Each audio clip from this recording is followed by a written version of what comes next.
is going to be the guy that's going to start, right? Dylan Gabriel, I think they're talking about having him start. So, right? Here. And Twiz is ill or has some illness. I'm not sure what it is. He's like let me tell you, there was Bob Hope at one time. Twiz is no hope. How you doing? Twiz is no hope. Cleveland stinks. I don't know, man. I think Cleveland's a good sports team and a good sports city. I like Cleveland. So here's some of the stuff Hurt said. Him and Jahan Dotson. Why would he comment? Why would the reporters ask this question about his rapport with Jahan Dotson when Jahan Dotson had 20 catches last year? And he'll have no more than that this year. What did he have? How many catches did he have? I mean, really? So I have no idea why that was even broached.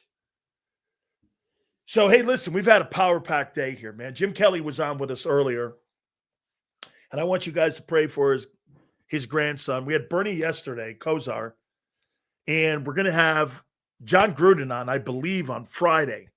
So we'll be talking with him and getting those guys' perspective of what they think. It's funny when you talk about Jalen Hurts to certain coaches or you talk about certain media people and how they see him. There's no doubt. And plus, I would make this point to you. Some of the questions that were made in the offseason here about some of the moves that Howie made and some of the moves he didn't make. Now, I'm going to ask Marcus Hayes this question. Before we bring him up here, what did Howie Roseman do? Howard Eskin, a couple minutes ago, wouldn't answer it. I hope he can. What has Howie done externally to replace the loss of talent on the football team? I get Jahad Campbell. I'm in. What else has he done? Okay, let's ask Marcus Hayes from the Philadelphia Inquirer. It's been a bit. One of my favorite golf.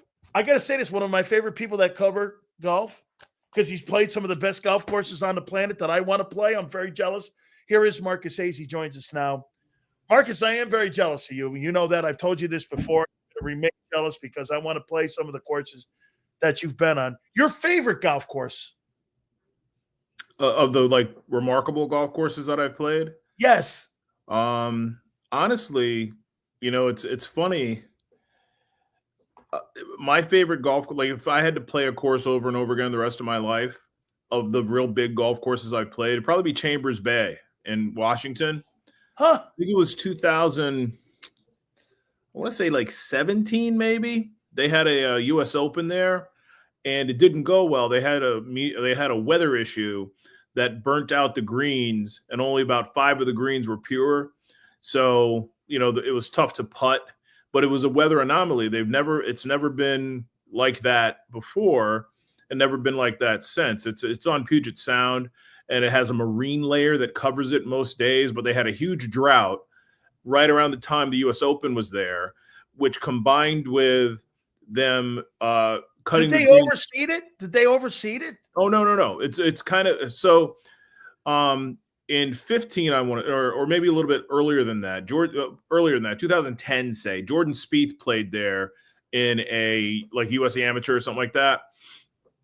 And these dates aren't solid. It's been around a while since I've thought about this. And they found that the course, which was built by Robert Trent Jones Jr., some of the when they cut the greens down to tournament speed, USGA tournament speed, that they wouldn't hold the ball almost no matter where you landed it, because normally it's so pure they cut the greens and the fairways the same. So the only way you're on the green is by the sprinkler heads around the green. That's how you can touch your ball and clean it. But when they have tournaments, their elite tournaments, they cut them shorter. And they found that 5 of those green complexes wouldn't hold the ball to the degree the ball would get there and roll back 100 yards down the fairway. It's built on an old quarry, and so it replicates links golf very, very well. But when the green speeds are 11.5, 12, 12.5, they don't retain the ball because as you might imagine, the quarry is steep. So there are a lot of undulations and stuff. It's completely manufactured golf course. It's like Disneyland. That said, so they replaced 5 of the green complexes a few years before they had the U.S. Open there. And it was built to host USGA events. That was Robert Trent Jones was given that charter. And so what happened was the greens that were replaced were almost all still pure bent grass. The greens that weren't replaced, the 13 that weren't replaced, had been polluted by poa annua. Now, poa annua and bent grow at different rates. Poa grows much faster and is much hardier and requires less water. So what happened was when the greens got burnt, the 5 that were brand new or relatively new got burnt evenly, and they were predictable. The 13 that had poa annua on them, the poa grew, but the grass died, the bent died. So those were the ones that were bumpy. So not only were the greens bumpy, they were inconsistent. So it was like a perfect storm, or lack thereof. They didn't have it. They weren't covered the way that they were supposed to be covered by the marine layer, and it just turned into this disaster. But that said, it's probably the most fun, fair, interesting golf course I've ever played, including Augusta National and Marion and Shinnecock and Aronimink around here, Pinehurst number 2, which I played twice. You know, I really enjoyed Chambers Bay. I mean, Augusta National is a different experience, right? It's just something almost magical, but it's kind of tricked up. You know, you really have to have a caddy. Every single shot could be disaster, you know, that sort of thing. It's wonderful to go there. But if I had to play a golf course the rest of my life, it'd be Chambers if they built cart paths, because Chambers is walking only. It's a public golf course. You can carry your bag or get a caddy, but you have to walk. And it's an 8-mile walk up and down hills. Well, speaking of magical, okay, that was a magical run that the Philadelphia Eagles were on a year ago, and no one will dispute that, leading to a Super Bowl here. How do you look at this offseason here, though? I mean, the amount of losses. Do you really believe in this offseason here with Milton Williams, Josh Sweat? It looks like you now got a 7-man race at corner on seeing who's going to end up being the end guy there with that. Safety position's also a question. Some of your swing guys, the swing corner, the swing safety, maybe the linebacker. Howie, did he sit on his hands, in your opinion, this offseason here by really not retooling, caring more about 26 and 27, which keeps you in the game. But what about 25? Do you think he did enough this offseason? Well, I think that at the end of last year, they were by far the most talented team in the NFL. And I think going into 25, they are by far the most talented team in the NFL. They might not be as talented as they were last year compared to themselves, but this team would also be the most talented team from 2024. It's a very, very good team. I wrote a column, I think last week or maybe early this week, about how this is kind of the model franchise right now from kind of soup to nuts. So you've got Lurie, who's turned out to be a very, very good owner, 3 Super Bowls in 7 years, 2 wins.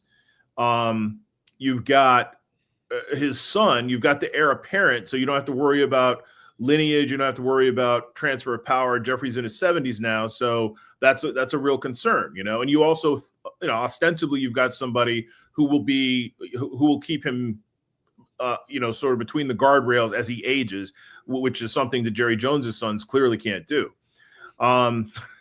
So you've got those 2 entities at the top. And we don't know how effective Julian Lurie is going to be, but we do know that he's part of all of this stuff now. So he knows the template. Then you've got Howie. You can argue his merits all day long, but Howie's going to be in the Hall of Fame probably, you know. And then you've got like 8 or 9 foundational players.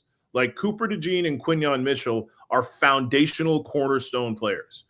Jalen Carter, Jalen Hurts. You maybe Nolan Smith, right? We don't know how good he's going to hold up, at whether he's going to progress. A lot of certainly 4 offensive linemen who are foundational players, Saquon Barkley, and 2 wide receivers, and Dallas Goedert. So if your question is, did Howie do enough to make them the best team in the NFL again, then yes. Are they as talented as they were at the end of last year? Probably not. But I would contend that, Darius Slay isn't worth the money that it would have cost to bring him back. Neither is Milton Williams. Josh Sweat, 19 Josh million. Sweat, maybe. But, Josh Sweat had a really poor year the year before and didn't have a great year this year. He had a great postseason. Yep. The conversation's very different, I think, Dan, if we're asking the question, do they have enough? If Milton Williams and Josh Sweat didn't combine for like 5 sacks in the Super Bowl, if that doesn't happen, we're probably having a different conversation, and that happened largely because Kansas City's offensive line was decimated. Not to take anything away from those two very talented players, especially Milton. I've been a Milton Williams guy since the day Tom Donahoe didn't want to draft him. But yeah, they're really, really good. And the other thing that when you're a general manager, and Dave Dombrowski in Philadelphia is getting some heat about this right now with the Phillies. When you're a general manager, more than anything else, your job is to draft guys who will develop and get better until they're the best they can be and then decline.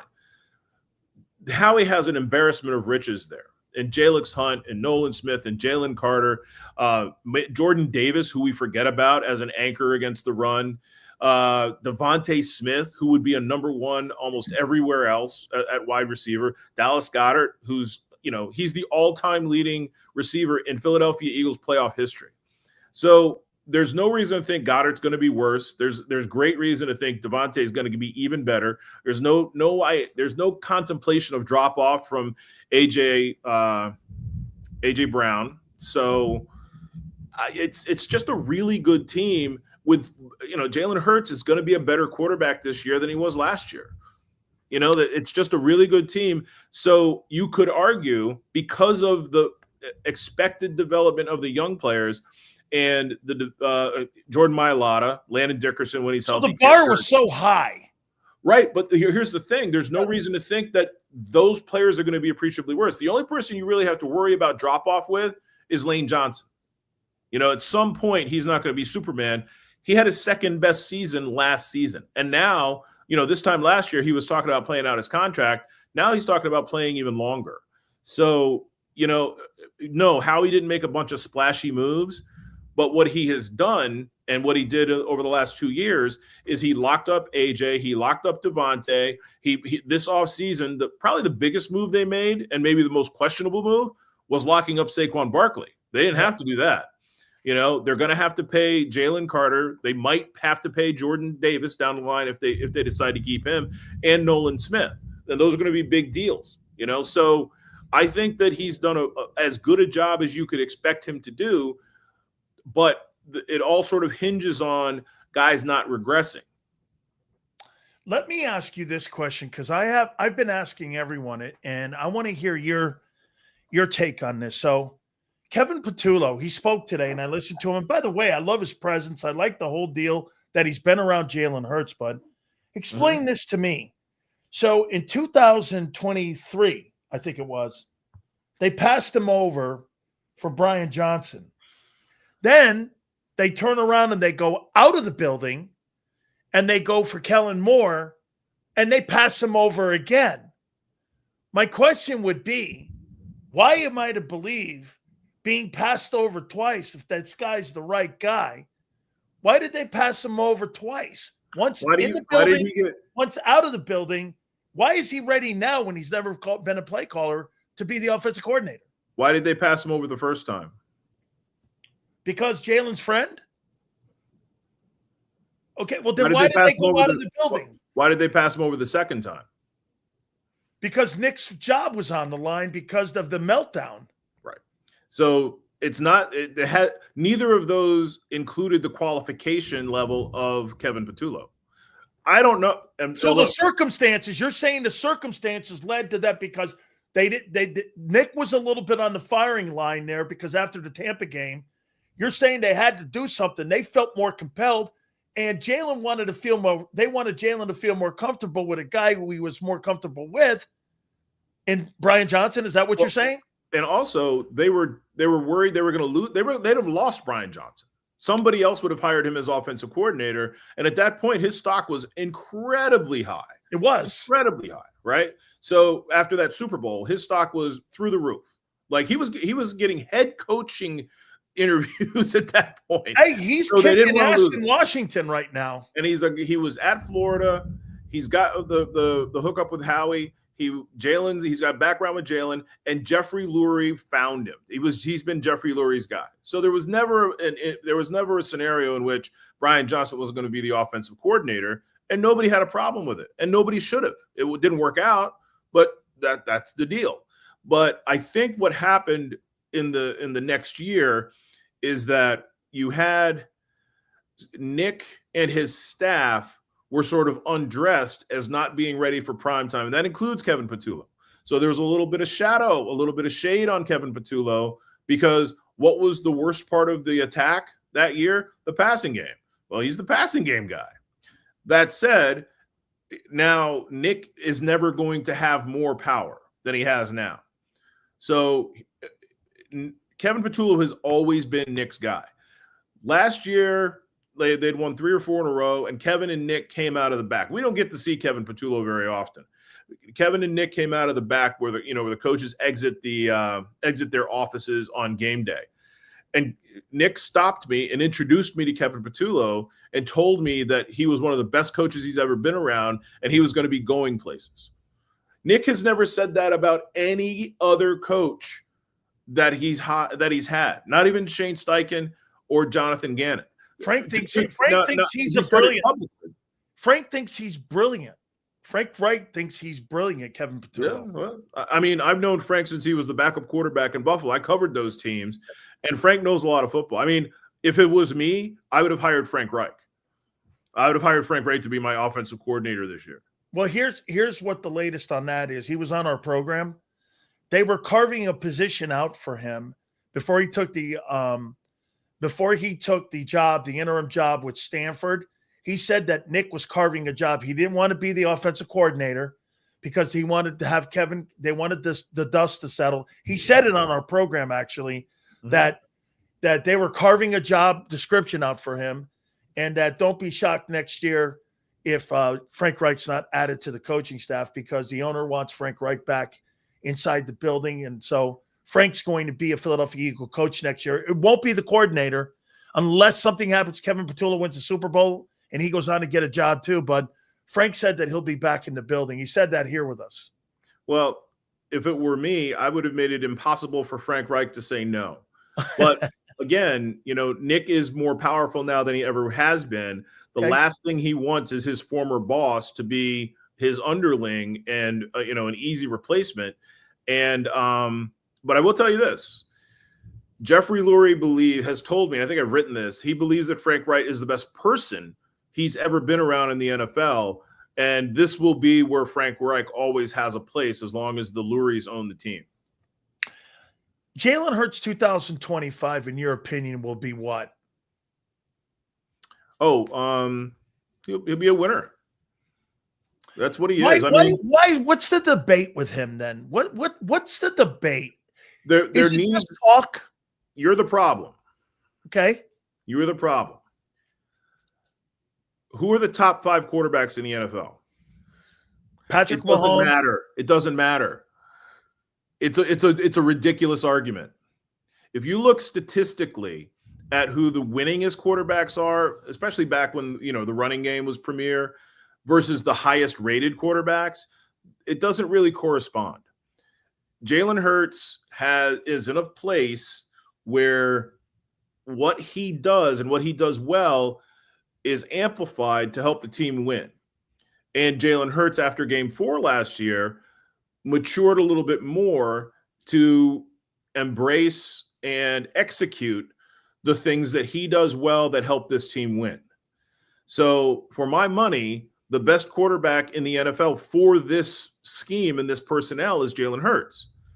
And I think that's kind of been proven. I had a conversation with somebody about Jalen Hurts' leadership or something like that. And it's kind of like we expect quarterbacks and teammates and athletes to all conform to this sort of like, I guess, prescribed mold of how we want them to be. When the reality is, you're different from me, who's different from, Xander, who's different from Frank Reich. So if I'm going to be the main person on your show, if I'm going to be the host, you're going to be the co-host, like with Angelo. I was a very different person on Angelo's show than I was when I have my own show. Okay. So my point being, every situation is different.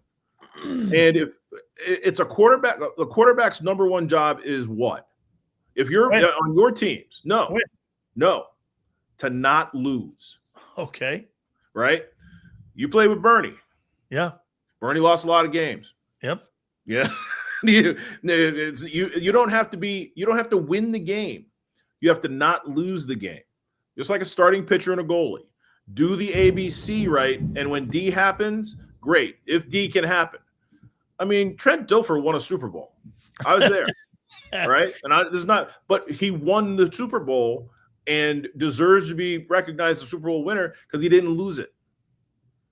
So it doesn't matter who the top five, you can argue who the top five passers are. You can argue the top five quarterback minds. But you can't argue who the top five quarterbacks are because you don't know if Joe Burrow comes here, he's not going to be terrible. Or Aaron Rodgers in his prime. Or Russell Wilson. You just don't know. Yeah, but Marcus, let me ask you what happened in Minnesota last year. I get all that, but Marcus, aren't you looking at it like this though? Also, quarterbacks are they're victims of the environment they're in too. You just can't sit there and go, well, this guy wins so much because he's on a great football team. And by the way, I'm not penalizing Jalen Hurts for being on a great team. But what I am going to say is, if you're in a crappy organization like Cincinnati, who has a zipper on the wallet when it comes to playing players, Joe Burrow's doing the best he can in a crappy environment where they don't want to play. That's not his fault either. Right, but we're not talking about Joe Burrow. No, but what I'm talking about, the top guys in the sport versus again, the guy who's on a top team. That's my entire argument. It doesn't matter who the top guys are. It matters who wins. So there's a scenario, there's a reality in which bad quarterbacks or mediocre quarterbacks go to good teams and win. There's also a reality in which really good quarterbacks don't win. We've seen that a lot. So you can be a really talented quarterback and not win because you're not in the right system or you don't comport yourself properly. You're not a good leader.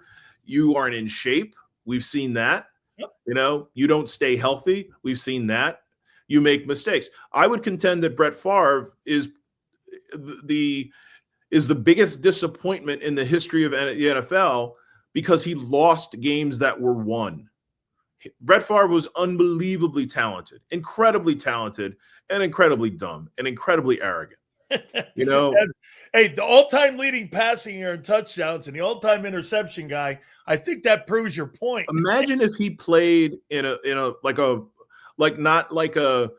place where football is worshipped and so are the players. Right. If he had done that stuff in, I don't know, DC, okay, or Philly, one Super Bowl, but all these losses, how much better could he have been? We talk about guys like that all the time. So my point is, you can be a spectacular. At no point in his prime was Brett Favre not a top 5 quarterback, but he wasn't a top 5 winner. Absolutely. Here, last question for you here. Do you believe Vic's going to do it again? Working that magic and taking up the sauce. Wait a minute. Finding Zach Bond, getting everyone to play like at a level where everybody got paid and pay raises, everybody across the board, whether it was here or somewhere else. I mean, it was an amazing thing he did. I still shake my head and can't believe what that guy did with guys who I thought was the worst linebacking core in pro football a year ago going into the season. Turned out to be the best. I can't believe it. Do you really believe he's going to shake the sauce again, get that sprinkle dust out, throw it out there, and they're going to be in the top 5 again defensively? Vic Fangio's magic, his brilliance, is the same as Bill Walsh and the same as Larry Brown, the basketball coach. The people I've been around that are really, really excellent coaches. So let me ask you this. As a guy who's been around sports all your life and played at the highest level of football, what's the most important job of every coach? Develop. I would contend that it is to ask your players to do what they can do and don't ask them to do what they cannot. Figure out what they can do, put them in the position to do that, and ask them to continually do it. That's why Bill Belichick is the greatest football coach in history. Look at his talent level, especially on the defensive side of the ball. I would contend that Richard Seymour might be the best defensive player he ever had. Nobody knows who Richard Seymour is. That's right. Right? So he's a Hall of Fame player in my book. But he understood that, do your job, right? And do it without question and do it without thinking, because I told you to do it. That only works if the job is doable by the person being asked to do it. The brilliance of his coaching is he only asked guys to do what they could do, and that's what Vic does. Who's the defensive end that was a bust here as a free agent?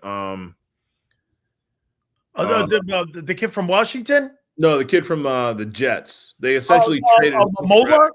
Huh? Bryce Huff. Bryce Huff, right? I always want to call him Bryce Pop for some reason. Bryce Puff and stuff. Okay, I got it. My synapses aren't firing correctly.